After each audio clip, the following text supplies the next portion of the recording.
आप अपनी जाति को थोड़ा सा अलग रख के बात को समझने की कोशिश करिए, और जितना मुझे समझ में आया मैं आपको समझाने की कोशिश कर रहा हूँ।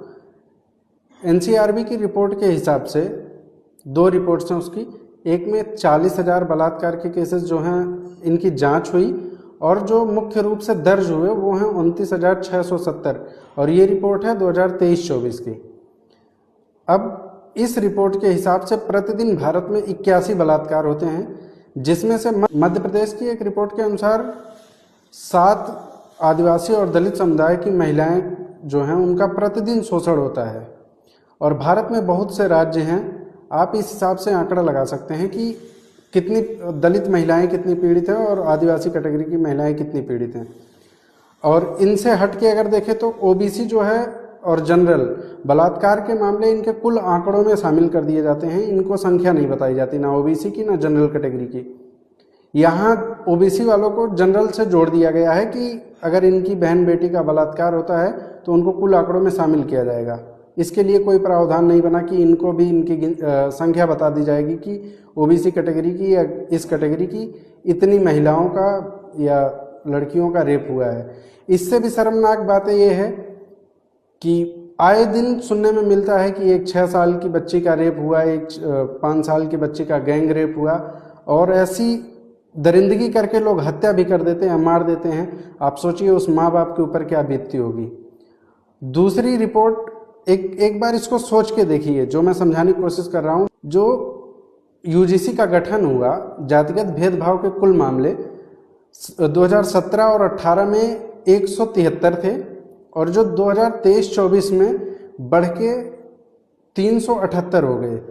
मतलब 6 साल में लगभग 205 केस की बढ़ोतरी हुई है। इसके लिए सरकार नए नियमों का गठन बना देती है, जिसमें ओबीसी को, एससी को, सबको जोड़ दिया जाता है। यहाँ ओबीसी को एससी कैटेगरी में जोड़ा जा रहा है कि इनका जनरल जो है, जनरल कैटेगरी ओबीसी वालों का भी शोषण करते हैं। ये शोषण वहाँ क्यों नहीं दिखाया जाता है जहाँ बलात्कार के मामले होते हैं? वहाँ ओबीसी कैटेगरी का क्यों नहीं आंकड़ा दिखाया जाता है कि इनकी बहन बेटियों का इतना बलात्कार हुआ है? वहाँ इनको जनरल वालों में जोड़ दिया जाता है कि कुल आंकड़ों में आपकी गिनती जो है कुल आंकड़ों में होगी।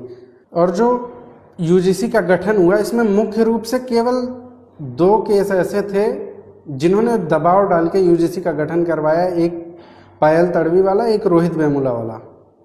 इन 2 केसों की वजह से यूजीसी का गठन हो गया। आप बताओ कि जो प्रतिदिन 81 महिलाओं का बलात्कार हो रहा है, इसमें क्या कोई इतना सक्षम नहीं है जो दबाव डाल के ऐसा कोई नियम बनवा देगी बलात्कार करने वाले को फांसी की सजा दी जाएगी? मैं कहता हूं अगर ऐसा हुआ तो यूजीसी जैसे एक नहीं 101 नियम को, 101 नियम जिसको आप लागू करवा दीजिए, हम कोई आवाज़ नहीं उठाएंगे। लेकिन पहले इसको तो बंद करवाइए जो बलात्कार प्रतिदिन हो रहा है, जिसमें ये छोटी छोटी बच्चियों को नहीं लोग देख रहे हैं, छोटी छोटी बच्चियों का बलात्कार कर दे रहे हैं।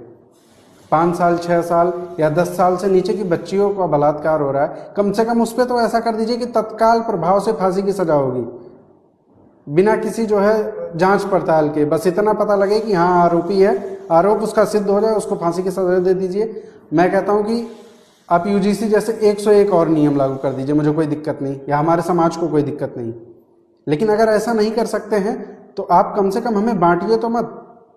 जो भी नीति नियंता है, मैं इनसे कहना चाहता हूँ कि भैया कम से कम हमारा जो आपस का मेल भाव है, मेरे तो कई दोस्त ऐसे हैं जो ओबीसी कैटेगरी के हैं, एससी कैटेगरी के हैं। अभी मैं उनसे भेदभाव करूं, मैं क्या करूं? कहाँ जाएंगे वो लड़के जिनके हर कैटेगरी में दोस्ती है? उनको कितना इज्जत दे सकता है कोई? आप समझो, दोस्त है तो दोस्त को दोस्त की तरह बात करनी पड़ेगी। ऐसे कोई नियम मत लागू करिए जो हमारे देश में हमको बांटता हो।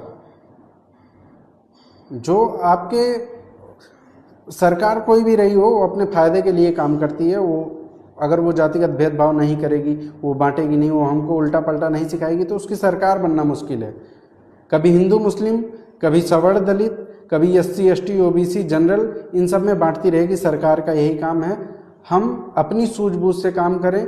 जनता से मेरी ये अपील है कि एक एक आदमी कम से कम, अगर कोई भी ऐसा नियम लागू होता है तो उस पर 5 मिनट 10 मिनट या कभी 1 घंटे 2 घंटे देखिए, उसको सर्च करिए, उसको पढ़िए, कि क्या इसके लिए और भी इसके यही सबसे बड़ा अपराध है क्या? कोई इससे बड़ा अपराध नहीं, जातिगत भेदभाव से बड़ा कोई अपराध नहीं है। तमाम अपराध हैं, बलात्कार है, चोरी है, डकैती है, छिनारा है, ये सब तो चल रहा है ना। इसके लिए क्यों नहीं कोई केस बन रहा है?